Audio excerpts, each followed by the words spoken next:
سڵاتان لەبێت بینەرانی خۆشەویستی تلڤزیۆنی کۆمەڵە.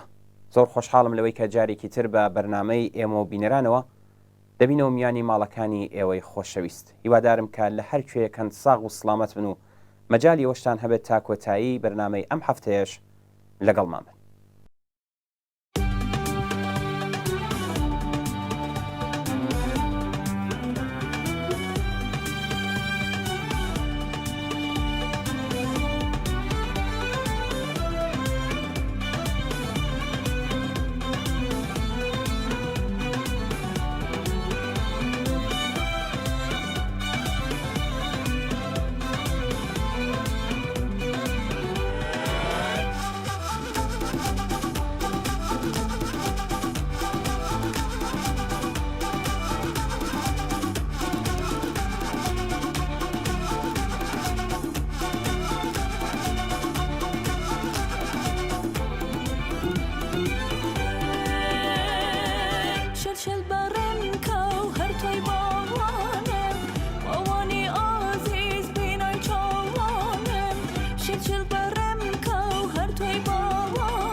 بینەرانی ئازیز،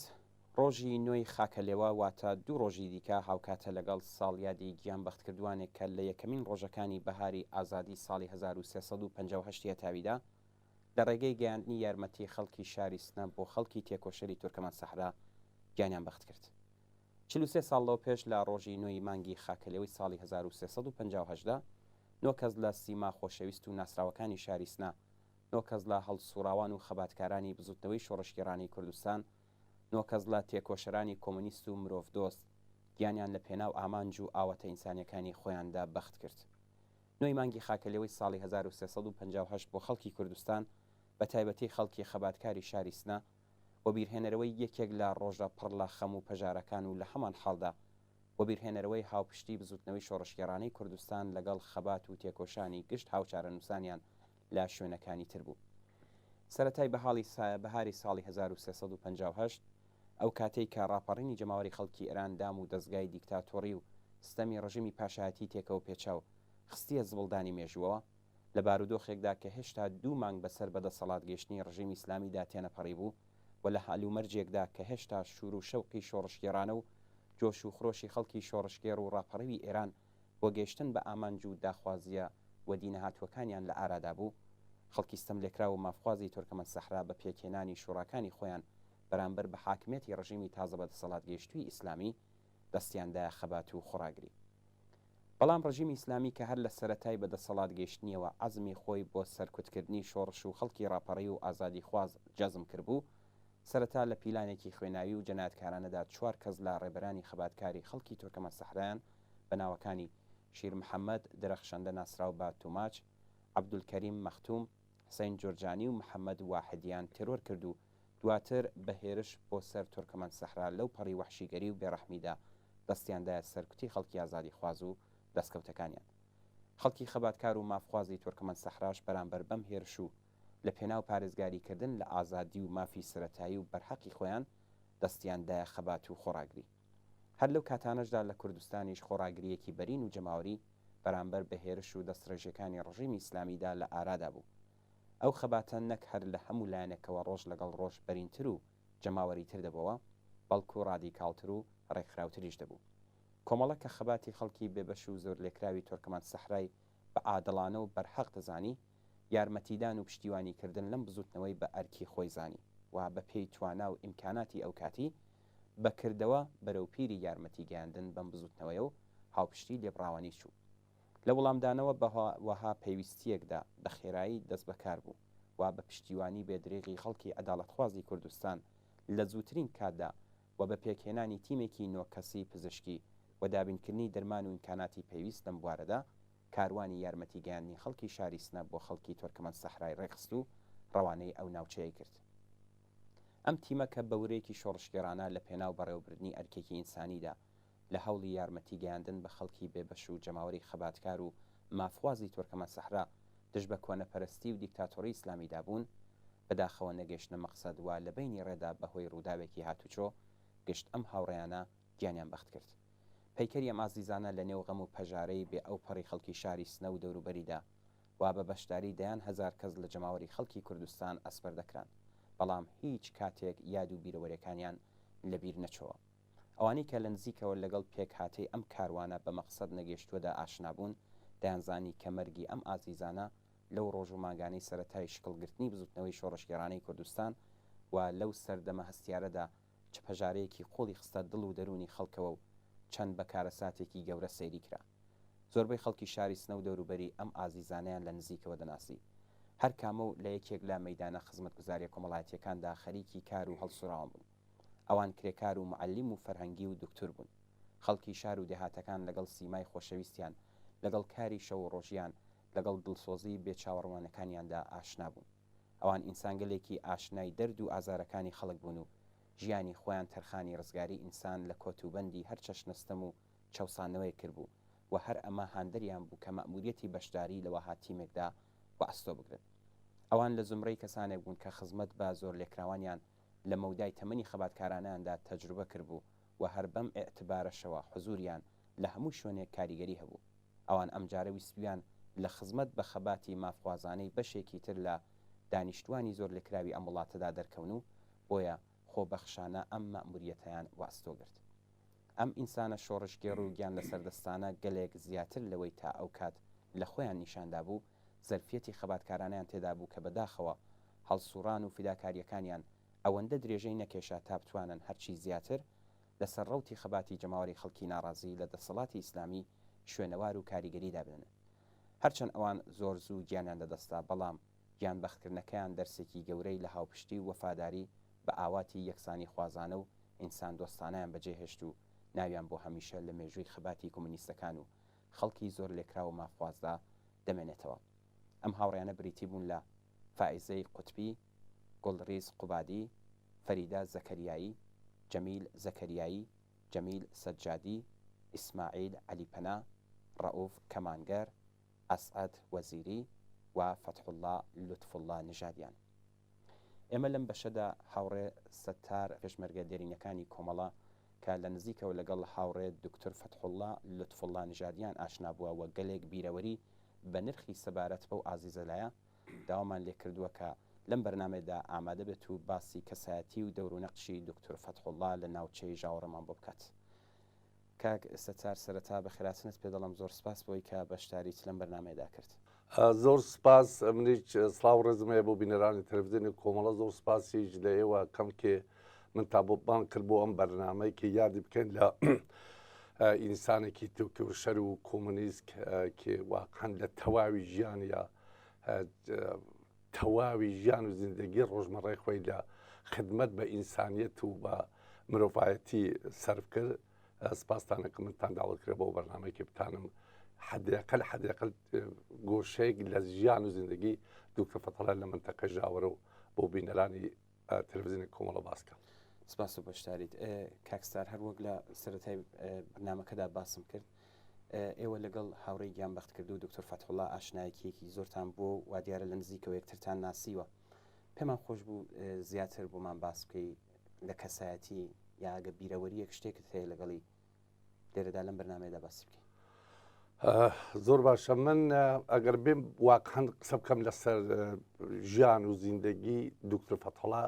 بە بەرنامەیەکی ئەوە تەواو نابێ. من بۆ خۆم لەسەر سەفحەی فەیسبووکەکەی خۆم تقریبا مفەسەڵەن لەسەر قسەم کردگە باڵێ فەیسبووکەکەی من وەک تەلەڤیزیۆنی کۆمەڵە نیە بینەری زۆر بێ، وەلی من گەرەکمە ئەوە بێژم بەهاری ساڵی 1354 کێ من چوون بۆ تاران کرێکاری، من لە تارانێک سەرکاریگەر بووم. ئەوێ هەم ئەو دەما جەماعەتێکی زۆر شابێژم 5 تا 6 نەفەر ئەوێنەی سەرکاریگەر بوون، ئەج جملە دانەی لەوانی چەند من بوو. لە وەختێکی لە تارانە کرێکاریمانە کرد خەڵکی لێ خۆمان ئەوێ هەنە هاتن بۆ تاران بۆ کرێکاری ئاهاتن بۆ لێ من زۆر بەیان قسەیان نەکرام و دوکترێک کاتکە بۆ ئەوێ هەن زۆر دکتێکی باشە و زۆر دوکتێک کە ئەسڵەن خەڵکیە کارەکە لەگەڵ خەڵکە ئەو وەختە بۆ هەمیشە ها بەدەم زەحمەت کێشان و هەژار و فەقیرانەوە. منیش ڕاستە گەرەکە لێرەوە هاتو لێرەوەیە چوو ینی چوو من دوکترم خۆش ناویست لەبەرەوەی کە خاتراتێکی زۆر ناخۆشم لە دوکتر بوو. ئەویژە ئەو بوو برایەکەم لە تەمەنی 12 ساڵە 11 ساڵگیە دەستی شکات دوکترێک لەسەر مەسلێ مادیاتی کە نەمان پڵمان نەبوو ئەم دوکترە دەستی ئەو برامیە بڕیەوە ئەوە منەوە دۆرانە 7 ساڵم بوو ئەوەکی حەلەنەوە مەغزمەما بوو نەفرەتم لە دوکتر بوو. بەڵام تا وەختێک من پایزت ئمە تا 40 پایز وەک بوو دوومانی پایز کارمانە کرد لە تارانە ئەهاتینەوە بۆ دێ جەماعەتی ڕەفیقی خۆم زۆر ئیسرائیلەکە من بچوم بۆ بیمارستان بۆ لێ دوکتر و ئەوان جەماعەتی گون دوکتر و پزیشکارەوانە منیش ناچووم تا ئەوەیکە دیم خودی دوکتر هات بۆ ماڵێمە لەگەڵ بەڵێ دکتۆر فەتحوڵڵا لوتفوڵڵا نژادیان لەگەڵ دوو سێ ڕەفیق و دوانی لەو ڕەفیقانە قومی چون بوون وەلی گرویەک بوونەوان بەیەکۆ لەگەڵ دوکترە زووتر چەند مانێک بوو بەیەکۆ ڕەفیق بوون و ئەوانە هاتن بۆ ماڵمان و منیش خولاسە منیان داوت کرد بچوم بۆ هین بیمارستانەوانە منی چوون بۆ بیمارستان و دوێ وەختە لەوێ هەل لەبەرێکەوە لەگەڵ خصوصیاتی ئەم ئینسانێکی ئاشنا بووم یەواش ذهنیەتێک کە بووم لە مۆردی ئەو دوکترشە دەستی ئەو برامیە بڕیەوە دوکتر گوشیان پێوت خەڵکی تاران بۆ هاتوو لە سنەینە کرد دوکتریە کرد. ئەمە کە پێش ئەوەکە ئێمە وەختێ وتم چین بۆ تاران ساڵی 54 لەوێ هەنا بیمارستانەکەوێن دوکترێکی بەنگلادشی لێبوو بە شۆنەوەی کە جەماعەتی خەڵک قسەیانە کرد وتیان دکتۆر فەتحوڵڵا بۆ خۆی بەر لەوە لە بیمارستانەکەی شوێشە بوو شوێشەش سەرجادەستنە مەریوانە خۆی تێت ئەو منتەقەی ژاوەڕ منتەقەی مەحرومانەوانە سڵ لە 40 پایز جادە ئەبەسرێت تا 40 شەوی بەهار جادە ناکرێتەوە ینی جادە بەستێتەوەوانە گردنەی کێ گردنەی کەداوە گردنەکەی زۆر سەخت و منتەقەی ژاوەریش پڕ جەمعیترین تقریبان تانم بێژم خەڵکی لێبوو لە منتەقەی کوردەوە ژاوەر و هۆرامان و قەڵاتەزانەوەوانە مەسەن دیوە گەوی هەن و بێستاران ئەو دەورانێکی ئەوێ هەم نزیکی 600 ماڵ بوو بێستاران نزیکی 800 ماڵ بوو جەماعەتێکی زۆر بوو خۆی تێت بۆێنە داواکە لە چەند نەفەر لە ئەوێ هەن و لە بێسارانی جەشێ لەگەڵ جەماعەتێ بە تەیبەت بە تێبەت لەگەڵ هاوڕێ گیان بەکردو کاتۆفێقی حەمەلە و تفێق ئەلیاسی قسەشتاکەن تۆمارێک کوکەنەوە بیان بە ڕیسی بیمارستانی پەهلەوی مەریوان دوکتر فەتێ بنێرن بۆ ئەوێ هەن لەو بیمارستانە کارکە چوم ئەوێ زۆر زۆرتر بەهینێکی مەحرومانە و مەسلێ پزیشکی دەستڕەسییان یە بە پزیشکیەوانە تۆزعەکەیان ئاوا تۆماریان لە بێساران وێنە کۆ کردبوو بەرحەڵ ڕیسی بیمارستانی مەریوان قبوڵە کات دوکتر فەتێ بێت بۆێنە دوکتر هات بۆێنە دەستی کرد بە کارکردن و ئەوانە هەر لە تقریبەنەتانم بێژم ساڵی 54 کە کەمتروەلی لە ساڵی 55 سەواک و مرتەجعینی ئەوێ هەن و منتەقە زۆریان بۆ هاور بە تەیبەت پازگەی ژاندامری ئەوێ هەن بە کۆمەکی سەواکیەکانی ئەوێ هەن ئەوە تاو شێخ و مەڵا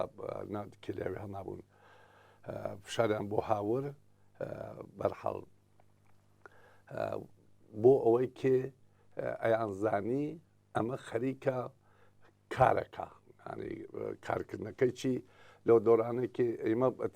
بووین بە ڕەفیقی سیاسی ینی من لە ساڵی 54 تانم بێژم 50% لەگەڵ تەفەکوور و بووچوونەکانی دوکتر ئاشنایم پێدا کردو وەلی لە ساڵی 55 ڕستمەنیمە مەسڵەن گرویک بووین بە مەحفەلێکی سیاسی بە یەکۆ فرەتری لەو دۆرانێکی دوکتر حتا مەسڵەن پرسیار بوو مەسڵی یەکی وەک باوکی من یا خەڵکای تر پرسیاریان نەکرایانوە مەسەڵەن پازگە ژاندامریەوێ هەن یا مەسەڵەن ئەو مرتەجیع و سەواکیانە بۆ مانعی کارکردنی مەسەڵەن دوکتر فەتێن فشاریان بۆ هاوردگەوانە مەسەڵەن کارێکی خراوی نەکرا ئەوان سەواکیەکان ئەهاتناوە ئەم دوکترە سۆکە سۆک ینی مەسەڵەنی تە ماڵی کاگیبرایمە ڕەمەزانی و یا کاعەلی بەهمەنی و کیکەوانێکی فەلەج بوون نەخۆش بوون مەسڵەن ئیمکانیان نەبوو بتانن بێنە بیمارستان دەرمانگاکە ئەچوو لەوێ ئەو کارێکرد یا مەسڵەن ئەچوونەوە هەوارەکان یا زمسانان مردم ئەهات بە شوونی نیانەتانی مەسڵەن ژن زایمان بکا لە بێسارانەوە مەسڵەن کۆڵە پشتەکە ئامادە بۆ هەمیشە نەفەری لاوێ هەن ئەوێ هەنی ڕەفیقی لەوێ بوو لەگەڵی بە کۆڵە پشتەکەی و بچێ بۆ مەسڵەن ئەمدی بۆ دی فڵانە ژن ناتانی زایمان کاشوەکەی هەدەوە وازی ژنەکەم وایە خو ناتانم ماشین یا بیتێرم ئەچوونەوە ئەم دوکترە سۆکاچی بۆ ئەو کارانەکایشی بزن و هێسری فلانە کەس مەسڵەن دەوە دەرمانەکاتەوەوانە لێرەدا بووتر فشاریان تەوا بۆ هاوردوو سەواک جارێکیان چواری ئابانی 55 پێم وابێت نازانم ڕۆژی تاجگوزاری بوو چی بەوانە دوو ڕۆژ شەوبەر لەوە نزیکی 20 تا 30 نەفەر جوانی کۆکردەوتی زۆر زۆر نەفرەتی لە سیستمی سەڵتەنەتی بوو وتی من لیباسی ئەرتشەکەم ئەکەم وەرم ئەفسەر وەزیفە بوو وتی من لیباسەکە منکەم وەرم گشتیچمانەچینە فلان سەربانەکەی ماڵی کا ئەو لە ئۆلەقیتان پێوە یا هێزمدانەکەی مزگوت لەوێ ئێمە لەوێ ئەوێسین ئەوانی لەو لە ئەو پازگاتی تو سەواکیەکان و مرتەجعینی ئاوایی تینەوانە معموڵەن دەرەجەدارەکان ئەبووای هەر وەختی ناوی شان بەدایە وایەکەم وتی من وا ناکەم لێرە دابوو کەسێکیان نردوو هەرە سەواکیانە زەفتێکی سازمانەیەکی چکۆلە بە قەش قارتێک بوو ناوردیان دابیان بە کوڕی هاوردوی دەنەکانیان زەف کردو ئێوارە تقریبن بەرنامەکە تەواو بوو لەبەر مزگوتی جامعەیەوێن خانەی سابیان پێوە بەنامەکە تەواو بوو ئەو بوو پازگە هات بیگرن تەواوی خەڵکی ئەوێ هەم بە عام جگەم خانەوادە سەواکیەکان و مرتەجعینەوانە 90% خەڵکی ئەوێ هەم هاتن لەوێ هجومیان هاور ئەوان مەجبور بوون پاشێکشی بکەن و بچنەوە نەتانە بیگرن من عکسەکەم هەیە لەمەەر لەو بەرنامە عکسێکی ئەو سەحنەمە هەیەکێ خەڵک چۆن هاتکردن علایم پشتیوانیان لێ کردووە لێرەدا فرەتری لەو دۆرانە کە دوکتر کاریە کرد لەوێ ئەوان پێیان ناخۆش بوو ڕۆشنکردنەوەی خەڵک بوو مەسەڵەن من یەکدانە نمونە بۆ بێرمەوە ئێوارەی من و باوکم و برایەک دوو برا ئامۆزایەکم چەند نەفەرێک بوو لە هەوارەوە هاتین هەوارەکەی هەر مەسیری بیمارستان بووە چینە بۆ نەوەدیق دوو ژن مناڵیان پێ بووە گەڕان بەنەوە کەڵکی پێژن دیوارە کەڵکی کوچکە باوکم وتی هەر کە زانیەوە دوو ژنە بووە گەڕن سۆزی نێت بۆ کار ئێمە هەر کەسی تعلیلی کردا نەمازانی وتی دێنە ئەوە خەڵکی هویە بوون دیکەی خوارێمە لەوێ ئەو خانەوادە سێ مەسعود و نامسێ سدیق و کیوکی سەیدەکانی هویەت نوێشتۆ دوعایان کردو بۆ مناڵەکان ژنەکان هاوردیان لەوێ قامیان کردو وەختێکم بۆ لێ دوکتر خۆ دوکتر نانەوی لێ فڕیبات و قسە بێژل و ئەوانە تۆزی عیدا بۆیان تۆزی عیدا بۆ ئەو دایکەیەوە هەر ئەو کەسێکی ئەو پەشتمەە ئەو مامرە لە توەسنی نوێشتێکە بۆکە ئەمە جعل ئەمە درۆ ئەمە ڕاز نییە خۆیان مناڵەکان نەخۆشە ئەیتێرن بۆ لێ من ئەبن بۆ شار ئەبن بۆ کوێ لەسەرەوەیکی ئەفشاگەریەکە لەسەر ئەم نوێشتێ بەرگی کرد بەسەر شان مناڵ و دوعایانە نوویسی بۆیانەوانە لەسەر ئەوە قسەیە کرد و لەسەر بەشی تریی لەسەر مەسلەی بێگاریکردن بوو بۆ ئەم مەسەڵەن حەد لە نۆ خودیێوانە بۆ ئەو مەڵانە بۆ شێخ و شتێوی هەنوشتا بەتێ ئەوی هەم دوودانە مەڵای بوو مەڵاحێری فەهیم و شعبەدی لێ فەزلی هەرە وەختە هەردووکیان لەگەڵ سەواکە هاوکاریانە کرد بە تێبەت ڕژیمی شا نەما عەبەدی لێ فەزلی ئەو هیچ کارێکینەوە بە هیچەوە بۆ شەرافەڵ مندانە دانیشت و زیندگی خۆی کرد تامەت بەڵام مەڵاحێری فەهیم هەرە وەختە لەگەڵ سەواک هاوکاریە کرد و ئەوانە سەواک بوو دوایی جمهوری ئیسلامی شاتە سەرکار بووە بۆ مۆرەی جمهوری ئیسلامی کۆمەڵە هەر لە وەختە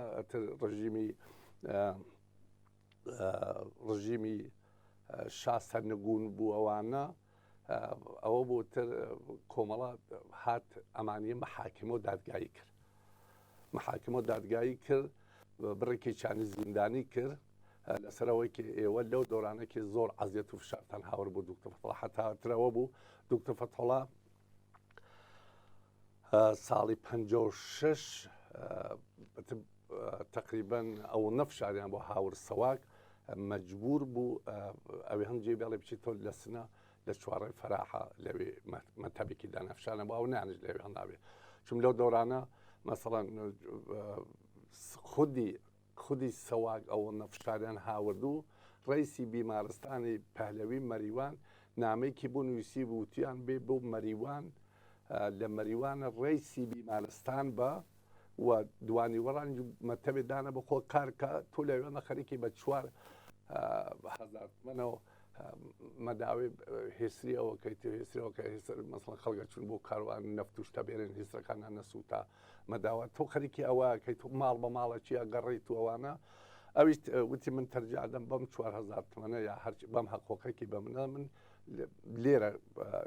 تەرجعڵم لێرە بم تابێم لەوێ ڕیسی بیمارستانی بووم یا بۆ مەتەبێ بۆ خۆم دانم بە 15,000 من تەرجادەم ئەلێرە بووم کارکەم لەنەوە خەڵکەوە لێ بەداخەوە سەواک موڵەتی پێنەدا ئەوە بۆ چووە بۆ سنە و لە سنە مەتەبێکی دانابوو تا لەبیر و نەچوەتەوە من بەهاریش 56 چوون بۆ تاران نەمدی تا تقریبەن پاییزی 56 بوو لە تارانە هاتمەوە وتیان دوکتۆر فەتی لەوێ مەتەبێکی داناوە چون بۆ لای اتفاقن گیان بە کردو کاحسێنی پێخزری لێ بوو لەگەڵ کاحسێن پێخزری زۆر ڕەفیقی سەمیمی بوو من کاحسێنم ناناسی وتی دوودانە ڕەفیقی سەمیمی کەم لێ بوومش وتە دوکتەرەوە بۆ لێرە مەتەبە داناوە بۆ نەڵبردە خواردەوە ئەمزانی لەوێ هەنا فشاریان بۆ هاوردگاوی هەنیجی هێشتوە هاتوەتەوە سنە بۆ لەنەوە بازار مرکزی شار سنە داڵنە ناوتی بۆ ئەوەی کە ئەوێ هەر لە بەرابەر سەڵمیتر لە گەڕەجەکانی ژاوەڕ و ئەوێ هەن و بێسەران دوور بووتی بۆ ئەوەی کە ناو چەند نەفەر لە ئەو خەڵکە زەحمەتکێشە فەلە جوشتە بوون ناویانی بروتی بۆ ئەوەی کێگەر لە ماشینەکە دابەزین من نەگەڕن بە دوامە یان نێن ئینکەن لێرە مستەقیمتانە بێنێنەوە مەکتەبەکە مەعالجە مەداوایان کە بەداخەوتم ڕژیمی شار ڕژیمی چیز سەواک وا فشاری هاوردوو بۆی نەیتانی لەو منتەقەمێنێتەوە گەر نەبوو خۆی لەو دۆرانە واقعاً زۆر نەخشی بوو زۆر توانی نەخشی ئەساسی بنوێنی لە منتەقەی ژاوەرە و ئەوێ هەنوو بێساران و دێهاتانە کە یەکی لە مەحبوبترین ئینسانەکان بوو لە وەختێکی ڕژیمی شاوتم وەختی فشاریان بۆ هاوەر حتا جارێتە زۆر فشاری چوەستەر وتی خۆ من عەقیدەم بەم لیباسمە نییە بەڵام ڕێز پازگا و چەند گروبان هاتوون بیگرن ئەم دەرەجەی تربوت لیباسی ئەرتەشەکە دەبەریەوانە تا مەسەڵا ئەوان تا مەجبورون هینی احترامیان بۆ کرد. دوایی کاستەر من یەک پرسیار بکەم بێگومان هەر ئەم نۆ کەسە هەمویان جێگەی ڕێزن جێگەی ستایشن هەمویان ئینسان دۆست بوون ئازادی خواز بوون خۆراگر بوون بەڵام بەبوونیەوەی کە ئێوە نزیک بوون لە دکتۆر پێمان باش بوو کە لێرەدا باسی بکەین من پێم خۆشە پێم بڵێ چ شتێکی دکتۆر سەرنج ڕاکێش بوو کە هەمیشە و دایم باسی دەکەی هەمیشە و دایم هەموو ساڵێک لەسەر سەفحەی فەیسبووکەکەت من دەبینم کە یادی لێ دەکەی من پێم خۆش بزانم چ شتێکی دکتۆر ئاوا من وتم پێشەوە شەماوەی بەرنامە باشە وتم پێش ئەوەی کە من وتم ئەو دوکترێک کە بوو بایزەوە کە دەستی ئەو برامە بڕێ بووە وەلی دوایی ڕەفتاری ئەو دوکتر فەتحوڵا من بە شۆن دوکتر فەتحوڵا دەیان نەفەرتریش دوکترهایی کە لەنەو کۆمەڵەدا بوون واقعاً خزمەتیانە کرد بۆ جونبێشەوە بە خەڵک ئەو وەختە فەرقی پاسداریکە لەگەڵ پێشمەرگەدا بۆ نەبوو لە وەختی پاسداری کە هاتوو بۆ کوشتنی من مەداوەیە کرد ئەو دوکترە دوکتر فەتی وەختی ڕەفتاری و کردای دوکتر فەتیم دی ئەو وەختە چەنی دڵسۆزە بۆ خەڵکە چەنی خەریکە ئەم خەڵکە ئاگاکاتەوە ئەو وەختە بۆ مەسەڵەن بارهایەوە بە باوکی من مەسەڵەن ئێوە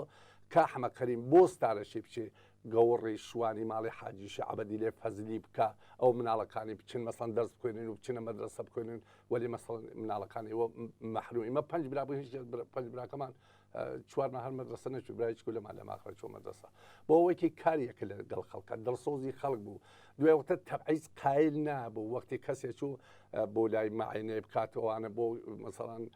حتا وتمەوە سەواکیانە ئەو مرتەجعینی ئاوایی یەکی لە احترازەکان ئەوە بوو ئەیانوە تۆ من هاتوومەوەنە فلانە کەس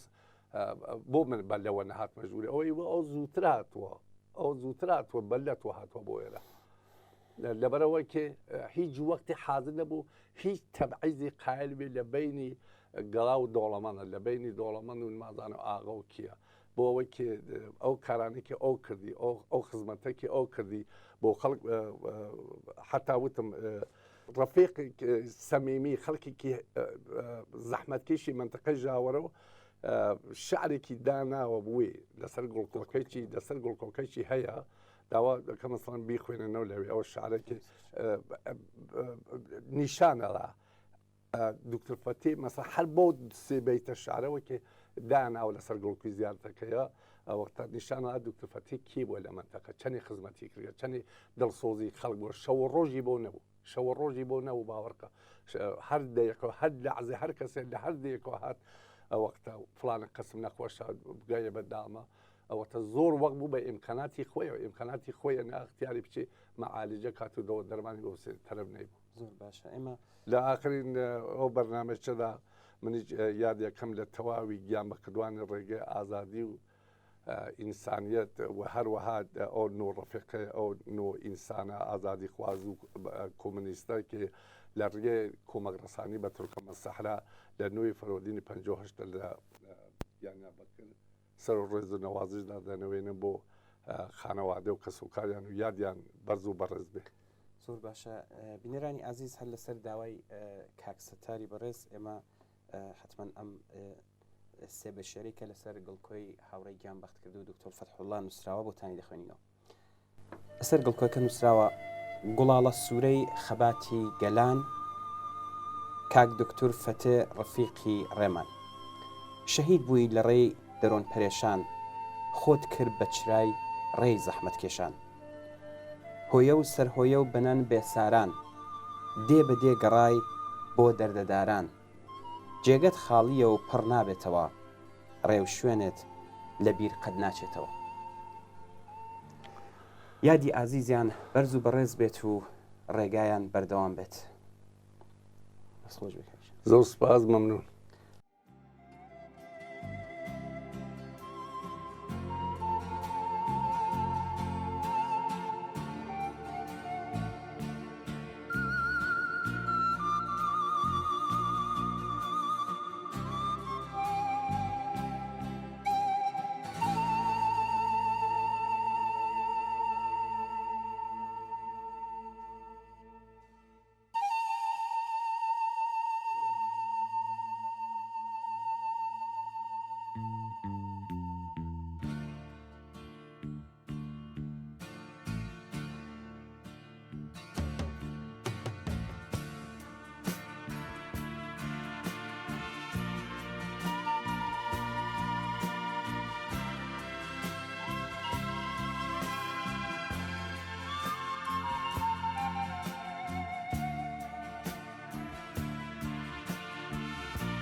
هاوڕەیەکی بینەری ئەو بەرنمەیە بە نازناوی سەربەست بابەتێکی بۆ نردوین سەبارەت بە بارودۆخی زیندانیانی نەخۆش لە زیندانەکانی کۆماری ئیسلامیدا کە تەرجمەکەیتان بۆ بڵاو دەکەینەوە. نووسیوێتی بارودۆخی زیندانیانی نەخۆش لە زیندانەکانی کۆماری ئیسلامی هەمیشە و تایبەت لە سەردەمی بڵاوبوونەوەی ڤیرۆسی کۆڕۆنا گەلێک مەترسیدارە.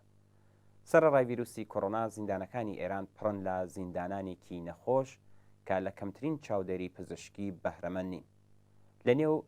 زیندانیە نەخۆشەکاندا کەسانێکن کە پێویستیان بە خزمەتگوزاری خێرای پزیشکی و دەرمانی و چاودێری تایبەتە. بەڵام زیندانبانانی ئەم ڕژیمە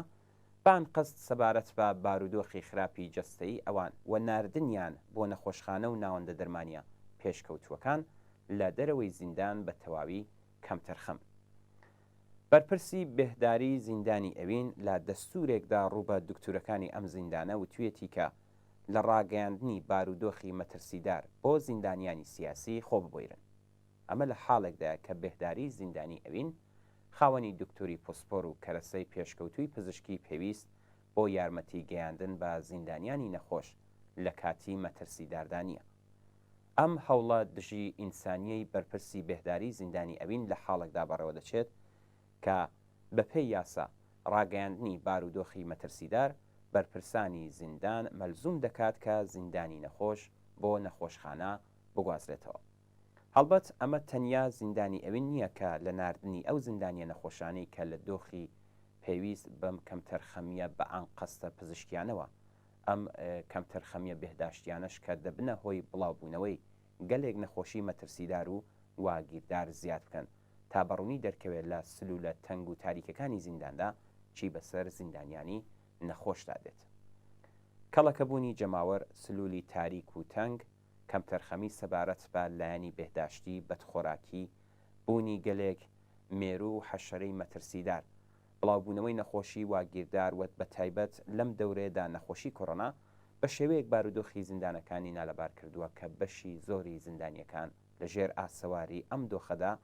بەر لە ڕزگار بوون لە زیندان هەر لە زیندانەکاندا گیان لەدەستەدەن ویان بە ڕۆحیە و ئەندامێکی لاواز و نەخۆش و سەدەمە دیتووەوە دێنە نێو کۆمەلگا.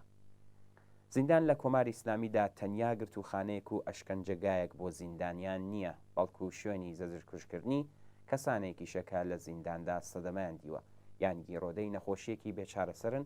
ویان لە زینداندا تووشی نەخۆشیەکی واگیردار و مەترسیدار بوون. ئەمە ڕاستیەکی تاڵە کەسانێک کە دەورانێک لەو ناوەندا ئاوێتە بە نەخۆشی و بێخزمەتگوزاریە بێداشتیانەدا بەسەر دەبن، تەنانەت ئەگەر ڕۆژێک بە ساغی و سڵامەتیش بێنەوە نێو کۆمەلگا، نەک ئەوەی قەت لە دەست ئاسەوارەکانی ئەو سەردەمانە ڕزگار نابن، تەنانەت بە گەلێک نەخۆشی دژوار و گیان پڕۆکێن و جاری واهەیە واگیرداریشەوە دەگەڕێنەوە. لە بەشێک لە زیندانەکاندا بارودۆخی زیندانیەکان بە ڕادەیەک خراپ و لەژێر هەڕەشە و نیگەرانیدایە کە بەردەوام ناوەندە نێونەتەوەیەکانی داکۆکی کاری مافی مرۆڤ و دیدبانانی مافی زیندانیان سەبارەت بەم گرفتە کاردانەوەیان نیشانداوە و ڕۆژانە ناوەڕۆکی کۆنواسیۆنی نێونەتەوەی مافی زیندانیان و بیر ئەم ڕژیمە دێننەوە. بە پێی ناوەڕۆکی ئەم کۆنواسیۆنە ئەرکی دکتوری زیندانە ئاگاداری سلامەتی جسمی و ڕەوانی زیندانیان بێت و پێویستە بەردەوام و بە شێوەی ڕۆژانە بە دقەتی زۆرەوە سەردانی گشت زیندانیە نەخۆشەکان لە هەر بەشێکی زیندانداوە لە هەر بار و دۆخێکدا بن بکات. ئەو زیندانیە نەخۆشانش کە پێویستیان بە چاودێری تایبەتی و پسپۆڕیا بگوازرێنەوە بۆ ناوەندە پزیشکی و دەرمانیە تایبەتەکانی دەرەوەی زیندان. ئەگەرچی بەرپرسانی دابینکردنی بێداشت و سڵامەتی لە زیندانەکاندا بە شاردنەوە و ڕەتکردنەوەی بارودۆخی نالەباری زیندانیان ڕاستی نێوزیندانەکان پەردەپۆش دەکەن، بەڵام ماوەیەکی زۆرە ئەم ڕاستیانە گەیشتونەتە دەرەوەی زیندان و ئاشکرا بووە کە لە نێو زیندانەکاندا ئاستی خزمەتگوزاریە بێداشتی و دەرمانیەکان نزیک لە سیفرە و پێڕاگەیشتنە پزیشکیەکان لە نزمترین ئاستی خۆیدایە و لە زۆر کاتدا ئاگاهانە نەخۆشەکان لە دەستڕاگەیشتن بە دەرمان و خزمەتگوزاری پزیشکی بێبەش دەکەن. بەرپرسانی زیندانەکان بەڕاگررتنی زیندانی لە شوێنی نابێهداشتی و ئاوێتە بە نەخۆشیدا و بە بارمتەگرتنی دەرمانی ئەوان و بڕینی سەرەتایەترین خزمەتگوزاری پزیشکی لەیان مەرگی ئاوێتە بە ئەشکەنجەگەیان پێدەبەخشن و ئاگاهانە هەوڵ دەدەن بەشێک لەو زیندانیانە بە تایبەتی زیندانیانی سیاسی بەم شێوەیە زەجرکوش بکەن. کۆماری ئیسلامی ئاگاهانە بەشێک لە زیندانیانی سیاسی نەخۆش بەڕادەیەک لە زینداندا ڕادەگرێت تا لەبێ دەرمانی و هەلومەرجی دژواری زیندان و کەمتەرخەمی تەواودا بە ئازارەوە جینگڵ بدەن و لە کۆتاییدا ئازار کوش بکرێن. تا ئێستا بەدەیان زیندانی لە زیندانەکانی کۆماری ئیسلامیدا و لە دەورە جۆرا و جۆرەکاندا لە ئاکامی کەمتەرخەمی بە ئانقەست و بڕینی دەوا و دەرمان لەیان ئازار کوشکراون. تازەترین نمونە داستانی مەرگی پڕئێش و ئازاری هونەرمەند بکتاش ئابتینە کە سەرڕای هۆشداری بنەماڵەکەی و ناوەندەکانی مافی مرۆڤ بە ئانقەست لە زینداندا عیلاجی نەخۆشیەکەی بۆ نەکراو زەجر کوشکرا. ساسان نیک نەفەس، شکرڵڵا جەبەلی، بێهنام مەحجوبی، هادی ئەتارزادە لە تازەترین نمونەکانی زیندانیانی سیاسین کە بە مەرگی بە شوێنەی کوشتیانن. هەر ئێستاش کەم نین ئەو زیندانیانەی کە نەخۆشن و پێویستیان بە چاودێری تایبەتی پزیشکیە و دەبێت لە دەرەوەی زیندان بکەونە بەر مەودای خێرای پزیشکی پسپۆر بە نەخۆشیەکان. هەڵبەت ئەگەر دەنگی زیندانیانی سیاسی بە جۆرێک لە جۆرەکان بە دەرەوەی زیندانەکان دەگات، بە هەزاران زیندانی عادی لەو ئیمکانەش بێ بەهرەن و سەرەتاییترین مافی زیندانی بەرامبەریان بەڕێوە ناچێت. ئەم کردەوەی ڕێک وەکو ئەشکەنجە چاوی لێ دەکرێت و ئەگەر کۆماری ئیسلامی ئەمڕۆ بە مەبەستی تێکشکاندنی ڕۆح و گیانی زیندانیدا و ترسانی کۆمەلگا ئەم جۆرە لە ئەشکەنجەش پەیڕەو دەکات، لە دوا ڕۆژی شۆڕش و ڕاپەڕیندا دەبێت لە بەردەم دادگای جەماوەری خەڵکدا حتمەن دەبێ وەڵام دەرەوە بێت.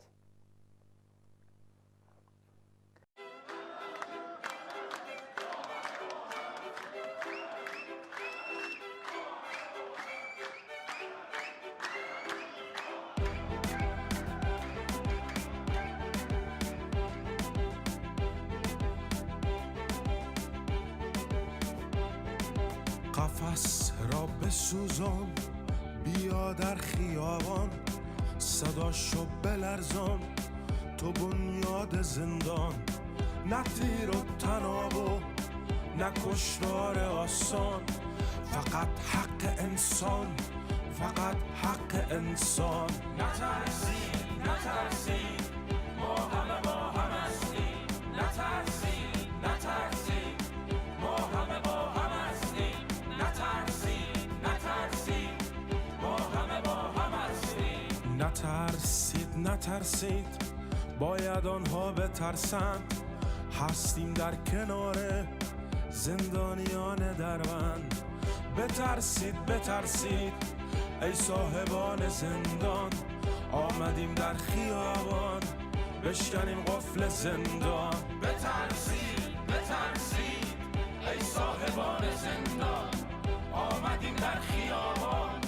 بشکنیم قفل زندان. بترسید بترسید ما همه با هم هستیم، بترسید بترسید ما همه با هم هستیم. بگو گرسنگان را از گلوله نترسان، بنیاد این نظام را در خیابان بسوزان. من و تو هم صدا با صدای بی صدایان، بشکنیم از خیابان دروازه های زندان. دی اینترناسیونال سولیداریته،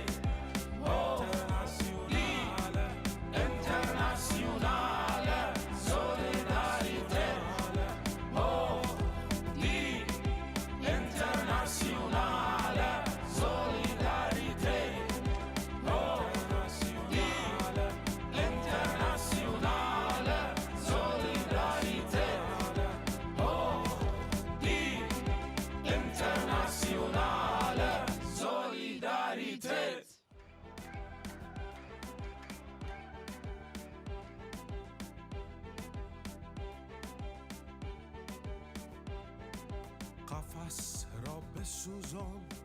بیا در خیابان. زۆر بەداخەوە ئاگادار بووینەوە کە دایە زارا ڕامین دایکی هاوڕێی گیان بەخت کردو عوسمان ڕامین لە گوندی قارنەیە کۆچی دوایی کردووە. دایە زارا ژنێکی زەحمەتکێش و کەسایەتێکی ناسرا و خۆشەویست و مهرەبان و دایکێکی زۆر دڵسۆز بوو. بنەماڵی دایە زارا یەکێک لەو بنەماڵانە بوون کە لە ساڵی 1358 هەتاوی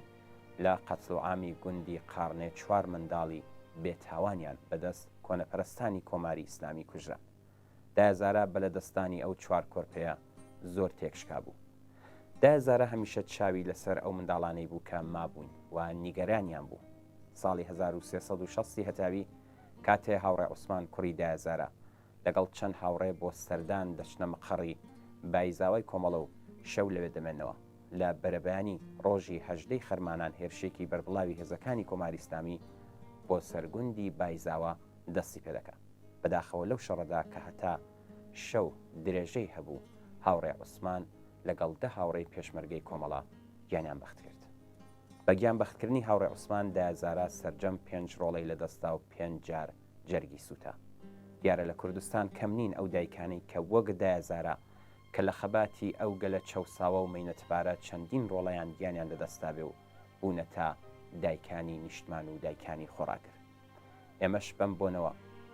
بە بۆنەی کۆچی دوایی دایە زارا ڕامین لە تلوزێنی کۆمەڵەوە پڕ بەدڵ سەرخۆشی و هاوخەمی خۆمان ئاراستەی کاگ محەممەد و دادەنازەنین خانم و گۆڵ خاتر خانم و هەموو بنەماڵەی ڕامین و خەڵکی گوندی قارنێ دەکەین و بەشداری خەمیانی یادی ئازیزی دایە زارا و هەموو دایکانی جگەر سوتاوی کوردستان و خۆراگر بەرز و بەڕێز بێت.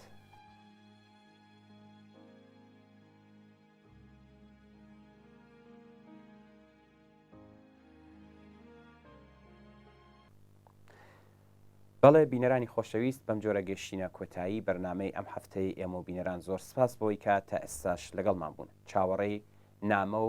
ئیمەیل و پەیوەندی تەلەفۆنی ئێوەین. بۆ هەرچی ڕازاندنەوەی بەرنمەکەی خۆتان پەیوەندیمان پێوە بگرن و ڕاو بۆ چوونەکاتان باس بکەن. هیوادارم کە لە هەر کوێیەکان ساغ و سڵامەت بن، هەر شاد و سەرەفراز بن و ماڵەوە.